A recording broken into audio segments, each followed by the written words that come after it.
We all wrestle with something. Our past. Our mistakes. The things we've done and the things done to us. But what if I told you, sometimes the fight you're in ain't with the world, the haters, or even yourself? What if you're wrestling with God? Let's talk about Jacob. The man who literally wrestled with God and walked away changed forever. But don't get it twisted, this ain't just some old Bible story. Jacob's fight is your fight.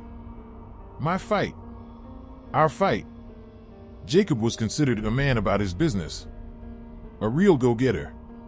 He knew how to play the game, manipulate situations, and come out on top. But all that success came at a cost. He had enemies, burned bridges, and had to keep running. Sound familiar? How many times have we tried to control everything, move pieces around, do what we gotta do just to make it? But eventually, the past catches up. Now, Jacob's at a crossroads. He's got a whole family, wealth, status, but none of it matters right now. Because his brother, Esau, the same one he betrayed, is coming for him. And Jacob is shook. He doesn't know if Esau's coming for peace or for payback. So here's Jacob, alone, in the dark, with his fears. And out of nowhere, boom, a man jumps him. No warning. No explanation. Just straight up combat. And Jacob does what Jacob knows how to do, he fights. But this ain't no ordinary fight. This is God disguised as a man, wrestling Jacob all night long. Can you imagine that? The Almighty, locking hands with a man, struggling with him till dawn? Now, here's the crazy part, Jacob refuses to let go. He's tired, bruised, and limping, but he holds on. And he says something powerful, "I won't let you go until you bless me." See, Jacob thought he was fighting to protect himself. But really, he was fighting to be transformed. God wasn't trying to destroy him. He was trying to break the old Jacob, the liar, the manipulator, the runaway, and turn him into something new. Then it happens, God touches Jacob's hip, dislocating it. Just one touch, and Jacob is crippled.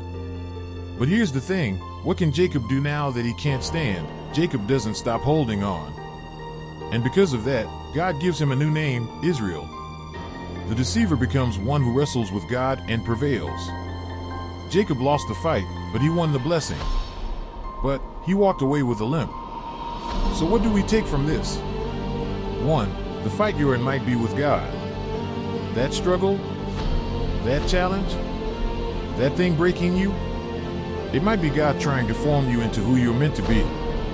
2. Don't let go too soon. Jacob held on even when it hurt. Some of us give up too fast, on faith, on prayer, on the process. But God is looking for people who say, "I won't let go till you bless me." 3. Your limp is part of your story. That pain, that lesson, that mark, it's a testimony. It proves you've been in the presence of God. Don't hide it. Walk in it. Jacob went into that fight as one man and came out as another. He was humble. He was changed. He was blessed. But he limped for the rest of his life. And guess what? He never ran again. Some of us need to stop running. Face what God is trying to do in your life.